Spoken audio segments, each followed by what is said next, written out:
معتدل ہے، اور عمل اور عبادت میں بھی ہمارا اعتدال ہے، عمل بھی ہمارا معتدل، عبادت بھی معتدل۔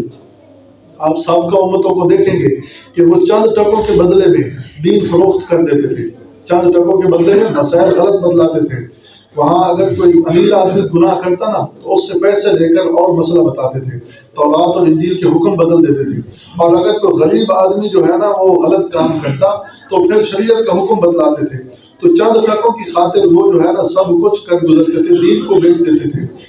اور پھر جو اعتدال سے بڑھے انہوں نے رہبانیت اختیار کر لی، اپنے دین کے اندر رہبانیت اختیار کی، سب کو چھوڑ دیا، گھر بار چھوڑ دیا، اپنے بیوی بچے چھوڑ دیے، اور پھر جنگلوں میں چلے گئے اللہ اللہ کرنے کے لیے۔ یہ اعتدال سے بڑھ گئے۔ لیکن اس امت کو اعتدال دیا گیا ہے، اس امت کو جو ہے نا یہ اعتدال، اگر کوئی غلط کام کرے تو فوراً جو ہے نا علماء حق کھڑے ہو جاتے ہیں کہ آپ نے غلط مسئلہ کیوں بدلایا ہے، غلط کام نہیں ہے، غلط کام بدلانے کی اجازت نہیں ہے۔ کوئی قرآن و سنت کے خلاف کھڑا ہو تو یہ فوراً کھڑے ہو جاتے ہیں۔ اسی طرح انہوں نے رہبانیت کو انسانیت پر ظلم قرار دیا،